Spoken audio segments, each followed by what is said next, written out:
Arkansas Senator Tom Cotton joins us now. This is a rather troubling report, Senator, to say the least, from the Pentagon that by the year 2030, China could have as many as 1,000 nuclear warheads and has been only too happy to show American satellites hundreds of missile silos that it's building in the western part of its country. Your response? Yeah, John, the report about China's crashed nuclear buildup is very troubling. China has long had a small nuclear force, but they are obviously trying to rapidly expand it. You mentioned all of the missile silos they're building in western China, which is a big change from their current nuclear forces. They, of course, have bomber aircraft as well as submarines. And as you mentioned, published reports just a couple weeks ago suggest they have not just traditional intercontinental ballistic missiles, which travel in a predictable pattern and therefore are susceptible to missile defenses, but now hypersonic glide vehicles, which travel 5 times the speed of sound, and as well as travel in unpredictable patterns, making them harder to defend against. This is obviously China's effort to race to reach nuclear parity with the United States and perhaps one day surpass us.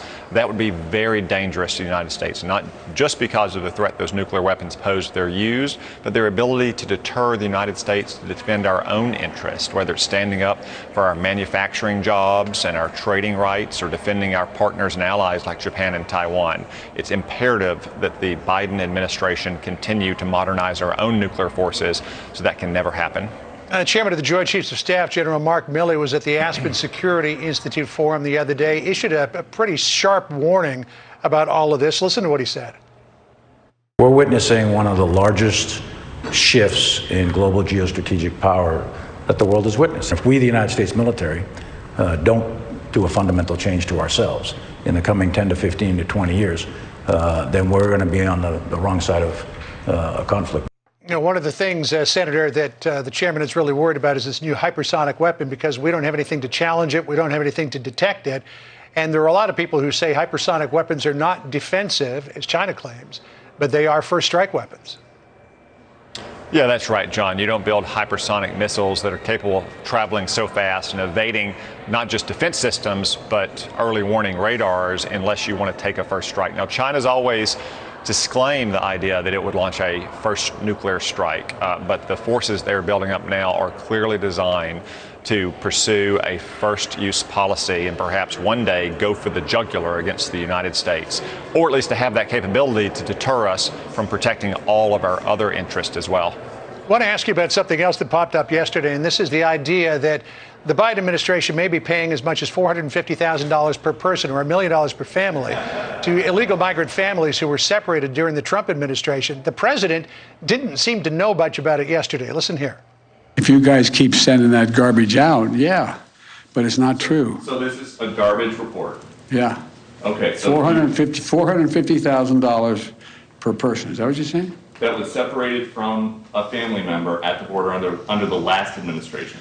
That's not going to happen. Okay. The president says that's not going to happen, but Anthony Romero, the executive director of the ACLU, says President Biden may not have been fully briefed about the actions of his very own Justice Department as it carefully deliberated and considered the crimes committed against thousands of families separated from their children as intentional government policy. It seems that the president is the only one out of the loop here, Senator. Well, yeah, I think we all know that Peter Doocy never files garbage reports, John, and it sounds like the ACLU is confirming Peter Doocy's report. I can tell you my sources in the Department of Justice tell me that is 100% accurate. It is crazy, but it is true. The Biden administration is considering paying reparations to illegal aliens who violated our laws of $450,000. Think about that, John. We only pay $100,000 to the families of American soldiers who lose their life in the line of duty. Or what about reparations for all the families whose lives have been shattered because they had a son or daughter killed by opioids that was shipped across our southern border? It is insane to pay reparations to illegal aliens. The ACLU simply said the simple facts, while also pointing out that Joe Biden doesn't seem to be in command of his own administration. It is kind of interesting that he wasn't briefed on it. Senator Tom Cotton from the great state of Arkansas, always a pleasure. Thanks. Thank you.